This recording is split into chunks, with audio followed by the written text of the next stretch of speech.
get a gist of it. That's enough.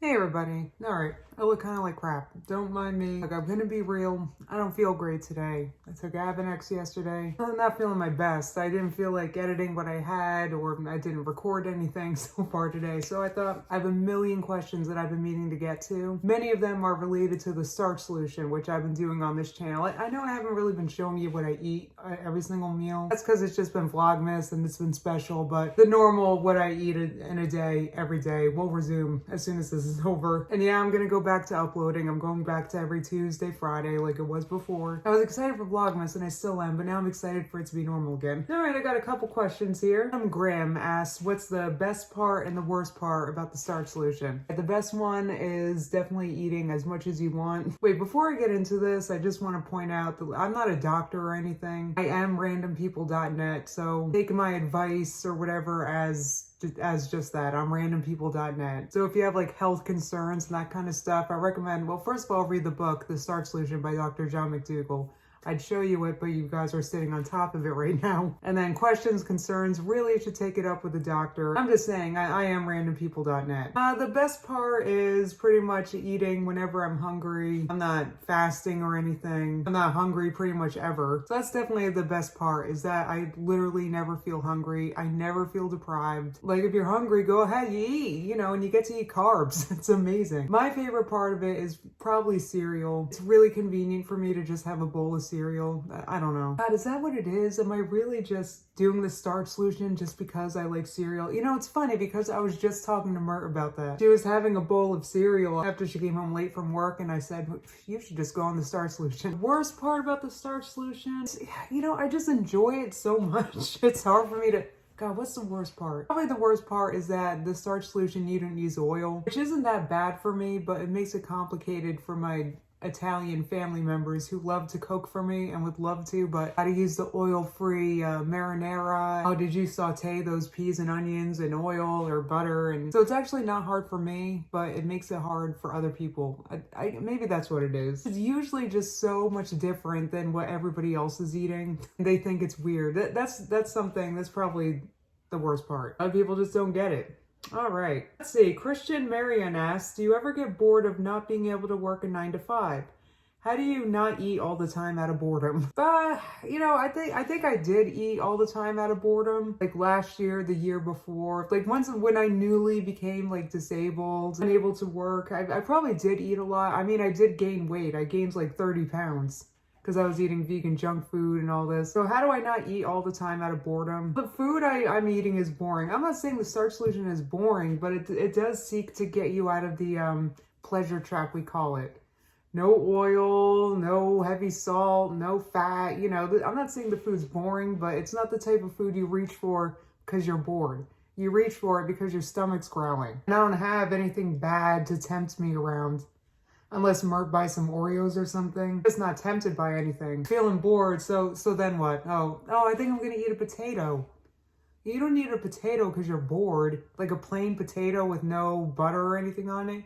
Nah, you'll eat that potato because you're hungry. So I would say to avoid eating out of boredom, I just don't have that bad stuff around, and I just have the healthy stuff around. All right, HB asks, can you discuss the fat-free part of the starch solution? That's the hardest part for me, not using olive oil to roast and saute my veggies. How long did it take you to get used to it? Well, I have no idea how to cook, so it didn't take any time because I'm not used to sauteing vegetables in general. So if you want to saute like anything, you just put a little vegetable broth or water in there, like a little bit, like a tablespoon, you know. It does the same thing, and especially if you have a good nonstick pan, you really don't need oil. And roasting, I don't know. I've never roasted, but I'm sure that this exists on the internet. There are so many vegan oil-free recipes on YouTube. You can find just about anything. I just found a recipe for a totally oil, sugar-free oatmeal cookie I can make in the microwave in 45 seconds on YouTube. I'll see if I can find a link and put it below. I wouldn't say I'm entirely fat-free. The brown sauce that I eat on noodles, this makes a delicious lo mein sometime. Oh my God. The gravy I make, that has like some tahini in the base. Tahini is a whole fat, obviously. So tahini is sesame seed butter or paste, by the way, if you're not familiar. It's delicious. It's not much because it's just a little bit, I don't know, as long as it's a whole fat, it's all right. Whole fats like tahini that it has fat in it, but also has fiber, you know, avocados have water in it. So it mitigates the fat. But the oil is just like a shot of fat. That's 120 something calories for this much. I can't. All right, Kara Motes asked, does MS cause your legs to ache at times and do you lose your balance randomly? You're one of my favorite chicks on YouTube and love your attitude. Thank you, Kara. I'm actually not in any pain because of MS. I don't think I've ever had pain. Not because of MS. Thank God I do not have pain. Sometimes I feel a little sore, like today, but that's because of the medicine I took last night, not because of MS. Well, I take the medicine because of MS, so I guess that's because of MS. But I take ibuprofen, you know. I'm really not, thank God, I do not have pain. And yes, I lose my balance randomly sometimes and I just stumble and it's really embarrassing. And I think like people think I'm drunk or something. Angie Scott asked, how hard is it to be vegan for real? I don't know. It's just, for me, it was not hard at all. Because I didn't eat dairy for years before I went vegan. So I was already not eating dairy for weight loss reasons. As I was eating low carb and dairy had like some carbs in it. Like I was so into it, I didn't even let myself have milk. Cheese had too many carbs in it. So I was already off dairy for years. So all I had to do was give up meat, which I enjoyed like my whole life. And it's not that that wasn't hard. It's that I really didn't like not eating like the rest of my family was. That was the hardest part about all of it. If you're wondering, statistically, people quit veganism because of it's just hard socially. That's the main reason why people quit veganism. It's not because it's hard or they're struggling without their bacon and they died of a protein deficiency. No, it's because of it's weird with other people because I don't like making a thing. I also especially don't like not eating what my family makes.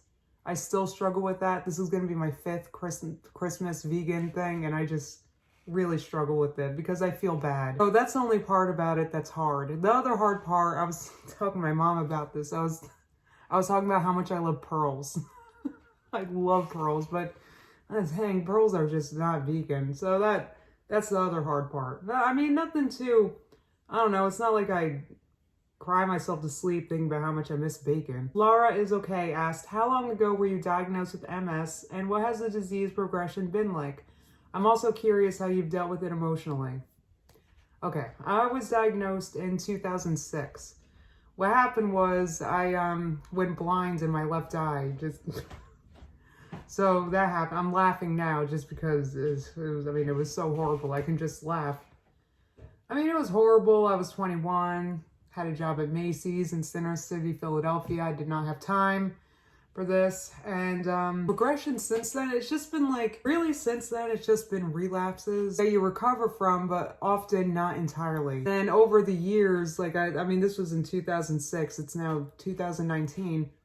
Over the years, it's just that just accumulated to a point that I have a hard time walking now. But my eye's all better. I can see perfectly now. Emotionally, I'm not gonna lie, this is extremely difficult. You know, I don't really talk about it much in vlogs, I think, but this has just been horrible to, I mean, I can't even lie about it. The worst part was when I couldn't run anymore. Let me talk about that. The reason why that sucked is because that's the hardest I ever worked at anything. Like I went from being out of breath just walking down the street to being able to run for 3 miles straight without stopping. And I did that just over time, consistency, hanging on, keeping my goals, making my goals. I was losing weight. I was getting fit. I felt amazing. I was going to CrossFit. I mean, and then just, it was literally like just the one day, it's like, wow, I really can't run. Like I would try and I would only be able to go for like 5 minutes and then my leg would be dragging and I didn't know why. I mean, this is just devastating. And now it's at a point that, well, for a while I was thinking, well, maybe I can run again one day. And now it's like, I can't even walk across a parking lot. That's really hard to deal with emotionally. Not gonna lie, I have very dark moments with that one. How do I deal with it? I upload on YouTube, but like you guys, seriously, I feel like after that happened, it's like you guys are all I have. Not sure I'm ever gonna get over that one. All right, Jenny S asked, Justine, I love the high carb diet, but whenever I try it, I find myself getting incredibly hungry from not eating enough fatty foods. Have you ever had any difficulties with this? Or is it something that kind of goes away the longer you stick to the carbs?